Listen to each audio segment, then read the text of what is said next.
You're listening to The Jacob Valk Show. He's breaking down the latest and greatest in sports as only he can.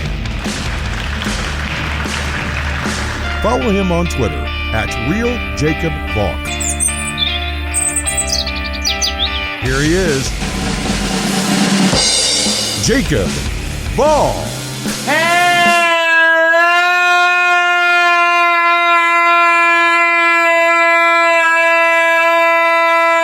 Hello, sports fans. Welcome to another edition of the Jacob Valk Show. I am Jacob Valk, and there is no bigger story than what happened at the Capitol building yesterday. I really don't like to get into politics. I don't do it a lot. But it is my duty as an American to speak out. Watching what unfolded yesterday in the bastion of freedom in this country just made me sad. It's one thing if you're going to protest outside the Capitol building. That's your right. That's your right as an American citizen to protest what you feel is unjust. No one can begrudge that. Do I think they're wrong to protest? Yes. I think it's painfully obvious that Joe Biden won the election. Regardless of whether he was your preferred candidate or not, he's your president. You don't want him as your president? Move. If you're that opposed to having Joe Biden as your president, get out of the country. I voted against him. I voted for Donald Trump. But Biden won, fair and square. You know what? In 2 weeks, he's my president. And I don't want anything bad to happen to him. I want him to do a good job. But if you don't feel that way, okay. If you feel that the election was stolen from Donald Trump, then protest outside the Capitol building. That's okay. Most people know you're wrong, but you're allowed to believe whatever you want in this country. But then the protest turned into a riot. When a mob of people stormed the Capitol building and took over. The Capitol was invaded yesterday.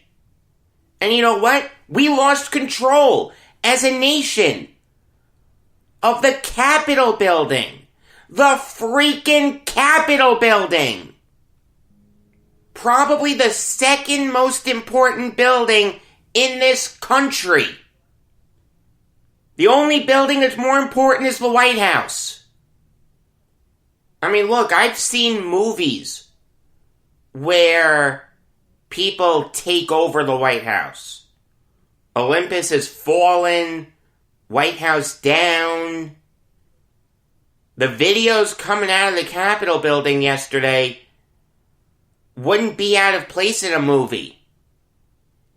It's something that in my wildest dreams I never thought I'd see unless there was a ground invasion of the United States. And that's the last time that Washington, D.C. has gone through something like this, the War of 1812. When the British sacked Washington. James Madison, the president at the time, actually faced enemy fire from the British. The only time that's ever happened to a sitting president. The White House was burned. Dolly Madison saves the picture of George Washington. It's an endearing moment in American history. The last thing Dolly Madison does before leaving is save this incredibly important painting. There were no endearing moments yesterday. Nothing good came out of yesterday. Nothing good can come out of an event where an American citizen is shot and killed in the halls of the Capitol. Nothing good can come out of an event where rioters take over the Speaker's chair in the House chamber, start banging the gavel, and go into representatives' offices and take things.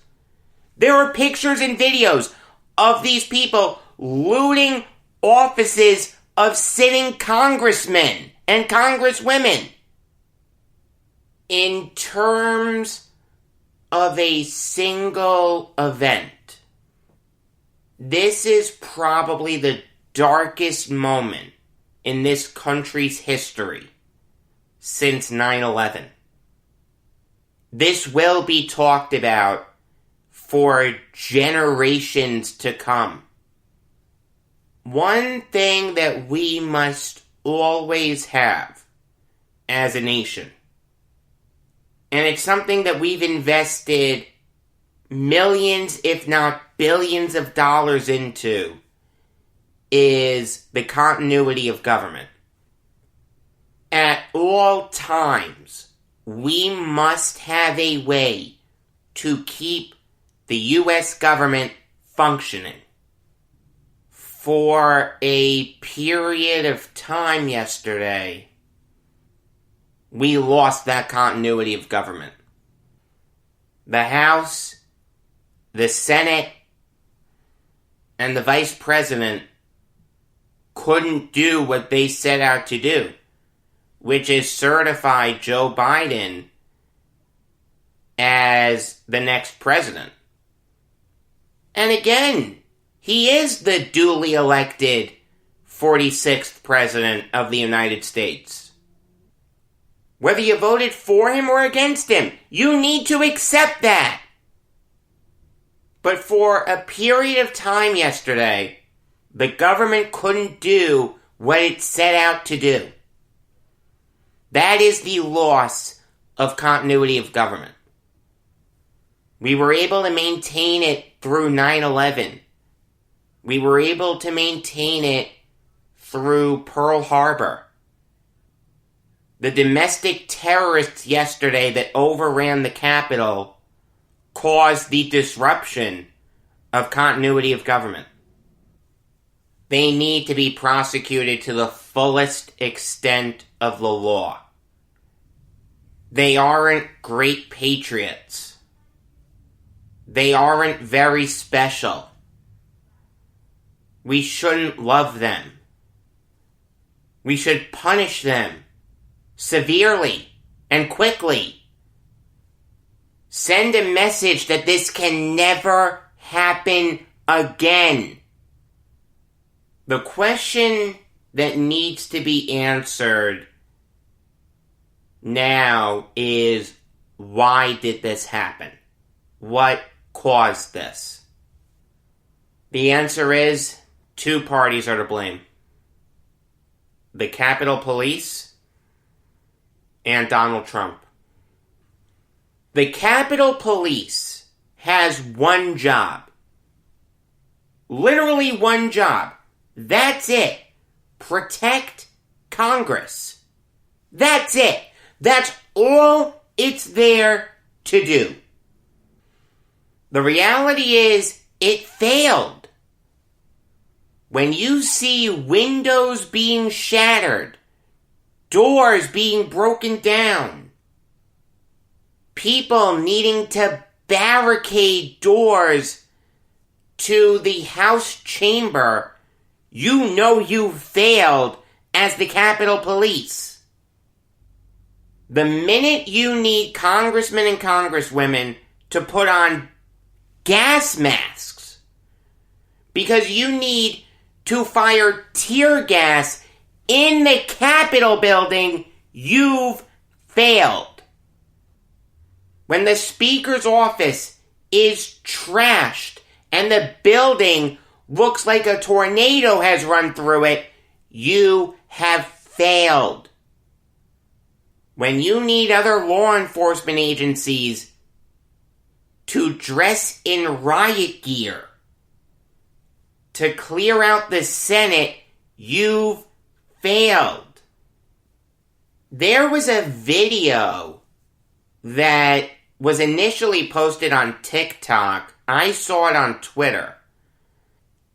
It looks like the Capitol Police stood aside so that the mob could run roughshod inside the Capitol. Could you imagine that? Think about that for a second. You're assigned to protect something. It's your one job. Then you see a mob of people, and it's like, okay, take it. It's like you're a running back in the NFL. You're carrying a football, 11 people are trying to take it from you. What are you going to do? Just hand the football to them? No! You protect that football with your life!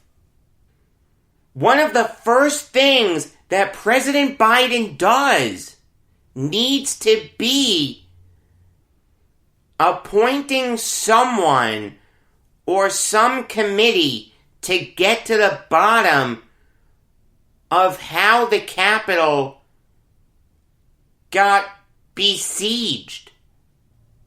A lot of people also got upset at the treatment by police against this mob of people. This mob of predominantly, if not all, white people. We've seen groups of black people protest. We've seen some people from that group splinter off and loot buildings. The response from the police has been swift and brutal. Hundreds of people get arrested. There's very minimal risk to prominent buildings. Yes, stores get broken into, and that's wrong, but government buildings are safe. Now the Capitol Police let the U.S. Capitol get overrun by thugs and hoodlums? Could you imagine the outrage that there would be by the Capitol Police if it was a group of predominantly black people? They'd be shot before they get into the Capitol building. Look, I'm not saying that the Capitol Police should have opened fire on these protesters, but you need to keep them from getting inside the Capitol building. There's nothing wrong with protesting outside the Capitol. Nothing whatsoever. That's your right as an American citizen. It's something we've seen before. In fact, we've seen it hundreds of times. But they've always stayed outside. Maybe they've wanted to get in, but they were always kept at bay. Yesterday, they got into the hallowed halls of freedom.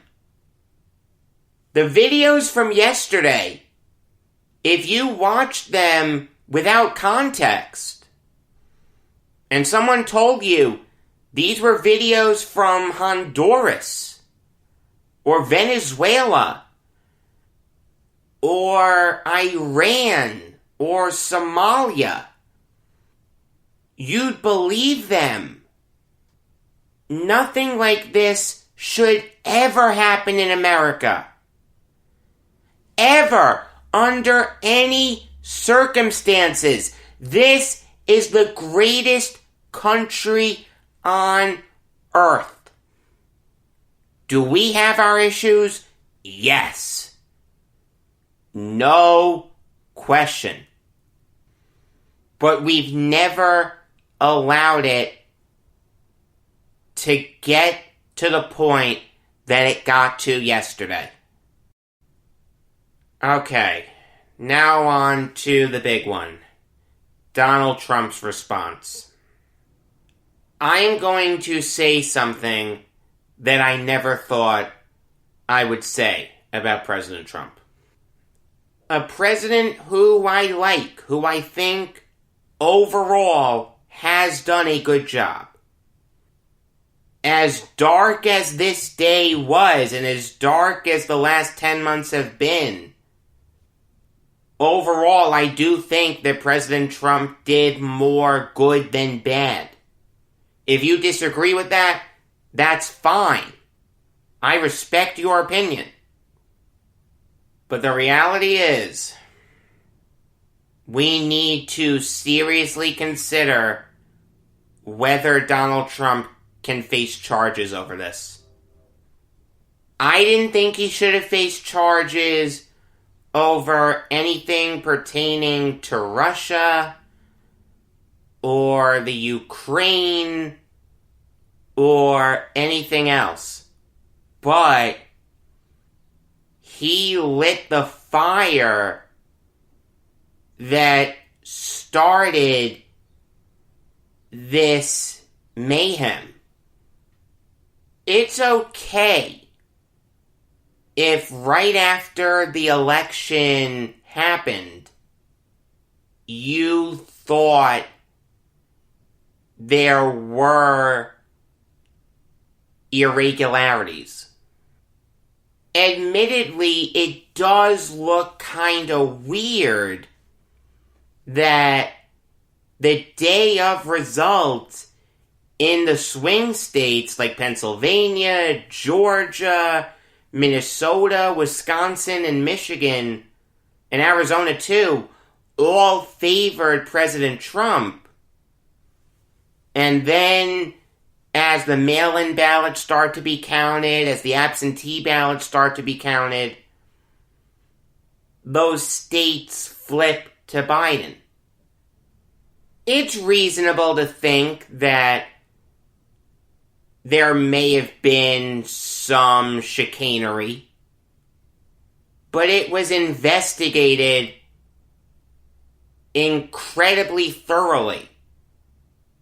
We looked at the voting machines, we looked at videos inside polling places, we looked at the individual ballots. No one could find anything. Mr. President, this isn't some vast conspiracy. You lost. Think about the train of thought that someone needs to take to get to the point that Donald Trump is at right now. There is this grand conspiracy to steal the election from me, but no one's saying anything. Of course someone would say something if it's true. Let's take Arizona for an example. The margin of victory that Biden had over Trump in Arizona was 10,457 votes. You're telling me there's not one person in the state of Arizona looking at all those votes who wouldn't want to say, hey, look, I just found 10,500 fraudulent ballots? That person's an American hero. We're a democracy. The hallmark of our democracy is fair elections. We can all agree on that. Republican, Democrat, Libertarian, Green, whatever. We want the rightful winner of the presidential election to take office. If someone had found 10,500 votes for Biden in Arizona, or 12,000 votes in Pennsylvania for Biden, that person's a hero. And obviously it cuts the other way too. If someone found 37,000 votes in Alaska that were fraudulent votes for Trump, that person's a hero. Or 75,000 fraudulent votes for Trump in North Carolina. That person's an American hero. The hallmark of this country, something that we've gone to war over, is that the winner of free elections must be allowed to serve. It's no different in 2020. Donald Trump lost the election. And he lost it fair and square. There was no buffoonery of any kind. Again, you're allowed to be upset over it if you're one of his supporters. I was upset. But life goes on. What does Donald Trump do? He instructs his attorneys to file lawsuit after lawsuit after lawsuit. All of them get thrown out. There's nothing there. Someone would have found something by now. For God's sake, it got to the Supreme Court. A court that Republicans bent over backwards to have a Republican majority on after the election. In a bipartisan ruling, the court said there's nothing there. We will not hear the argument. 2 justices said, we'll hear the argument, but we won't do anything about it. In essence, what Donald Trump was pushing for was a coup. This isn't anything like 2000, Bush v. Gore in Florida. It's nothing like that. The big Supreme Court Bush v. Gore lawsuit was about a recount in Florida. These lawsuits that were filed this year were filed by people that didn't have the standing to sue. Basically, the people filing these lawsuits wanted these state courts to overturn the will of the people. No one could prove anything when it came to these conspiracy theories. People looked high and low, left and right, up and down. No one could find anything. You know why? Because it's not there. Now, I don't begrudge President Trump for pushing for all those lawsuits. That's his right. We all knew he was going to do it. And the reality is nothing came of them anyway. What the president should have done after all that was say, okay, you know what? We fought the good fight, but it's over. Joe Biden's the next president, and I'm going to do whatever I can to make the transition as easy as possible for him. Instead, he keeps peddling these false conspiracy theories. I listened to the call that he had with the Georgia election people. It's President Trump rambling on about conspiracies that are so far-fetched, it boggles the mind how anyone could think they're true. Ruby Freeman, Dominion swapping out machinery parts, these QAnon conspiracy theories that Trump was peddling. It's all ridiculous. And it all came to a head yesterday when Trump Jr., and Rudy Giuliani called on Trump supporters to protest at the Capitol building. The reality is the President of the United States has, if not a legal obligation, a moral obligation to assure his supporters that we lost. And we lost fair and square. It's okay that we lost. Let's get him in 4 years. No one could begrudge that. Instead, all this ridiculousness of everyone knows I won by hundreds of thousands of votes. People can't believe what they're finding. I won, let me tell you. No, you didn't. No, you did not. Donald Trump did light the fuse that caused those protesters to go to the Capitol building, and then somehow, some way, the Capitol Police let them get into the Capitol building itself, in the hallowed halls of government, and turn the place upside down. I don't know if Donald Trump can face criminal charges over what happened yesterday. I think the idea that he's going to get impeached in 2 weeks is absurd.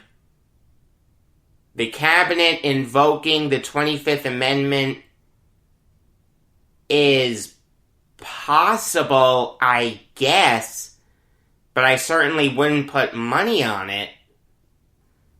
But I can say this with confidence.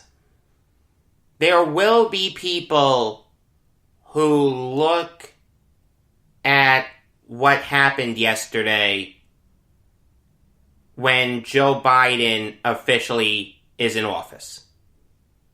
And when that happens, Donald Trump will need to answer for his dangerous rhetoric.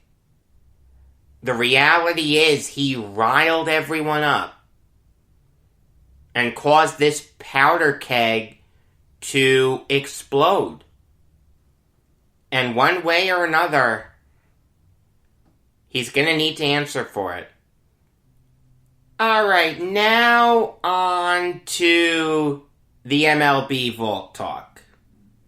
The story that on any other day would be by far and away the lead story. Nothing would come close to it. But of course the Capitol had to get invaded yesterday. That, of course, is Francisco Lindor and Carlos Carrasco being traded to the Mets. In exchange, the Indians are getting Ahmed Rosario, Andres Gimenez, Josh Wolfe, and Isaiah Green. This may be the best trade in Mets history since the Mike Piazza trade. This is a fantastic job by the Mets, a fantastic job by Steve Cohen, a fantastic job by Sandy Alderson, a fantastic job by everyone involved with the Mets. I'm a Yankees fan that hates the Mets. I have to tip my cap to them. This is something that under the Wilpons never would have happened. All they do is agree to take on Robinson Cano so they could get Edwin Diaz. Steve Cohen comes in and gets one of the best players in baseball and one of the best pitchers in baseball. This makes the Mets a playoff team. Think about this lineup for a minute. I'm not saying this will definitively be the opening day lineup for the Mets, but it very well could be. James McCann behind the plate. From third to first, J.D. Davis, Francisco Lindor, Jeff McNeil, and Pete Alonso. And from left to right, Dominic Smith, Brandon Nimmo, and Michael Conforto. Luis Rojas has to be doing backflips right now. Is that a lineup that's going to suffer defensively? It's not the greatest defensive alignment in the world, but you know what? You make that trade-off. That's a lineup that legitimately could score 6-7 runs a game. Make no mistake about it. At this very moment, the New York Mets are the kings of New York baseball. It is not the Yankees. Could the Yankees reclaim that title? Yes. But at this very moment, it's the Mets. It's something that I never thought I'd see in my lifetime. Adding Lindor, one of the best players in baseball, is nothing short of incredible. He's a guy who's going to play every game, hit 30 home runs, get 70 to 80 RBIs, get 20 steals, hit 280, and he's going to play fantastic defense. He's going to make up for the deficiencies of a guy like Dom Smith or Jeff McNeil or J.D. Davis. Alonso's not the greatest defender at first base, but he's not terrible. This whole offseason, Mets fans were calling for them to add an impact player. They didn't do that before today. Trevor May isn't an impact player. James McCann isn't an impact player. They're not bad players, but they're not great. They're good. They're solid. Francisco Lindor is a bona fide superstar. He brings a level of excitement to the Mets that they haven't had in years. He's going to remind you of Jose Reyes out there. I mean, make no mistake about it, this is fantastic for the Mets from a baseball perspective and a publicity perspective. The Mets won the back page. They won the offseason so far. Between the two New York teams, the Mets and the Yankees, the Mets won it. In fact, the Mets are probably the second most improved team in baseball, behind only the Padres. And make no mistake about it, that matters for the Mets. This is a team that's been behind the Yankees for years, for decades. Now, at this very moment, the Mets are ahead of the Yankees in terms of publicity. In fact, I'll even go a step further. If the Yankees lose LeMahieu, the Mets will finish with a better record than the Yankees. I guess that's the silver lining to this trade for me. The Mets were linked to LeMahieu. Now they're not going to go after him anymore. But even then, he may go somewhere else. I mean, for God's sake, the Yankees made a trade yesterday for Greg Allen. Greg freaking Allen. A guy who was a teammate of Lindor's last year. What did the Mets do? They trade for Lindor and Carrasco. I mean, you've got to be kidding me. If George Steinbrenner was still running the Yankees, he'd sign LeMahieu now. The other element to this from a Yankees perspective is Lindor was viewed by some Yankees fans as a fallback option. If LeMahieu goes somewhere else, just trade for Lindor and move Torres to second. That can't happen anymore. If it wasn't LeMahieu or bust already for the Yankees, it's LeMahieu or bust now. And I'll say this, the cherry on top to this trade from a Mets perspective is getting Carrasco. This guy is 2 years removed from a 17-win season. Last year he went 3-4 with a 2.91 ERA. He's one of the more underrated players in baseball. He's a really good pitcher. Is he an ace? No, but the Mets don't need an ace. They have DeGrom.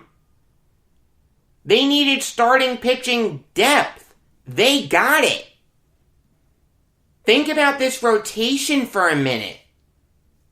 DeGrom, Carrasco, Peterson, Stroman, and blank. Hell, that blank is going to be filled by Noah Syndergaard when he comes back. You can live with not having a great fifth starter if you have Syndergaard waiting in the wings and DeGrom, Carrasco, Stroman, and Peterson, or Peterson and Stroman, however they're going to do it.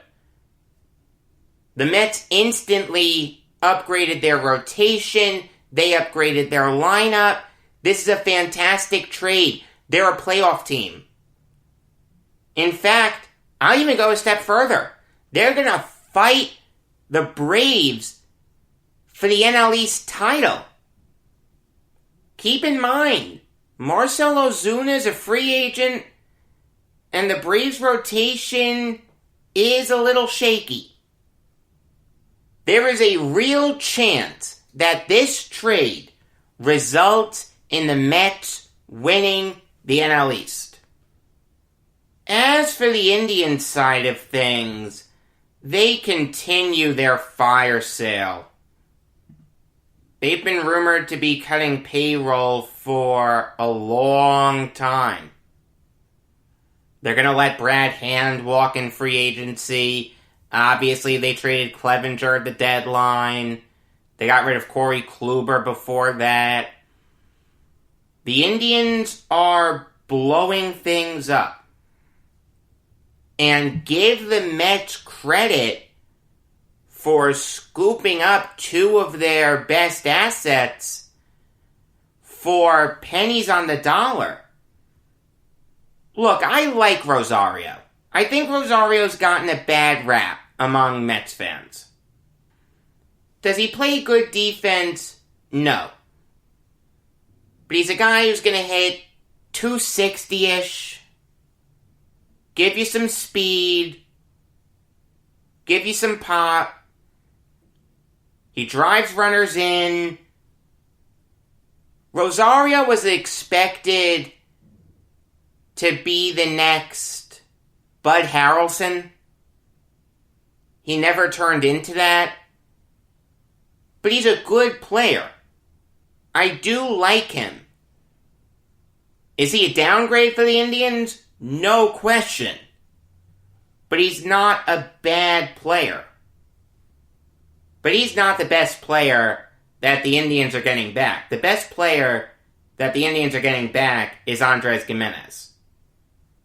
I like Gimenez. I like him a lot. Came up this year and played really well. 263, 3 homers, 12 RBIs, 8 steals, played good defense, showed some positional versatility. I really like Gimenez.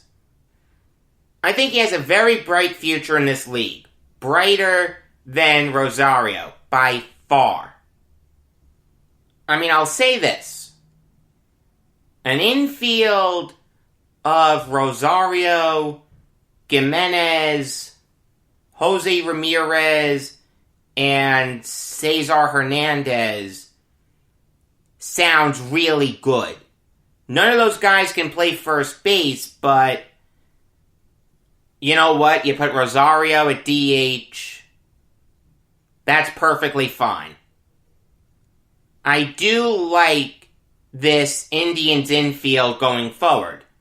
It would just look a lot better with Francisco Lindor in it. Josh Wolfe is really a nothing burger to me.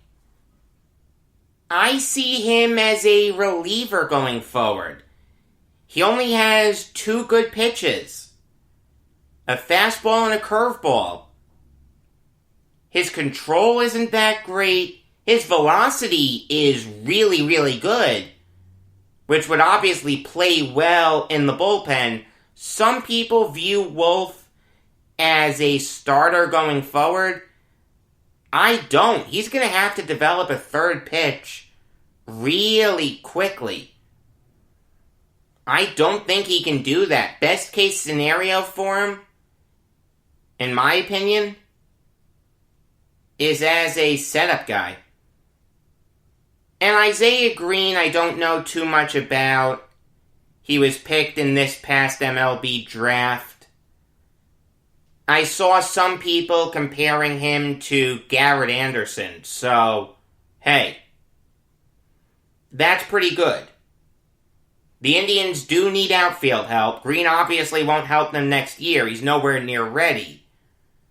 But if Green can turn into Garrett Anderson, that'd be a nice consolation prize for trading one of the best players in baseball and one of the better starters in baseball. There is no question that the Mets won this trade. You gotta think that Lindor is gonna sign an extension soon. Whatever contract he gets will be worth it.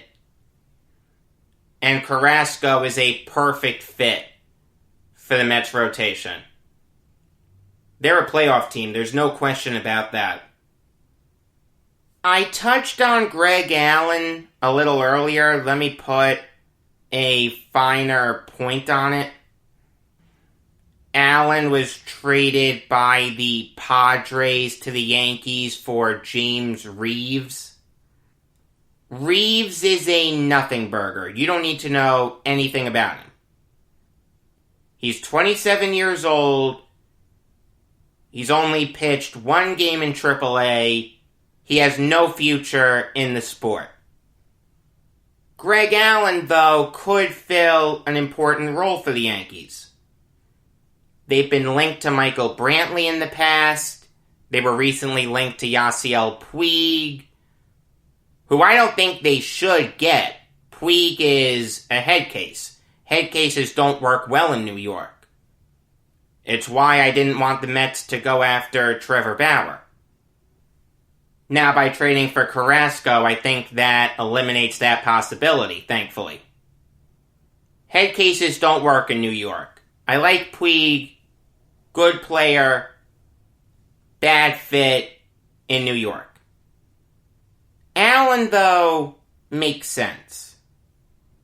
He's a guy who's going to hit 220, no pop, and doesn't get on base a lot. But what he does do is play fantastic defense. He can play all three outfield positions, and he can run. In 2018, he had 21 steals. With the active roster being expanded to 26, that opens the door for a designated pinch runner / late inning defensive replacement. Allen fits that role perfectly. He's not going to push out Frazier. He's not going to push out Tauchman. He'll probably end up pushing out Tyler Wade if the Yankees choose to add another utility infielder, which I think they should. Tommy La Stella would make perfect sense for him. I said that in the offseason preview. I'll say it again. But the bottom line is, this is a good trade for the Yankees. It makes sense. But they are not the Kings of New York anymore. It is the Mets. As much as that kills me to say, it's the truth. Tomorrow, I'm going to make my picks for these 6 NFL playoff games. It's going to be a lot of fun. Until then, I am Jacob Valk saying, if I'd known I was going to pitch a no-hitter, I would have gotten a haircut.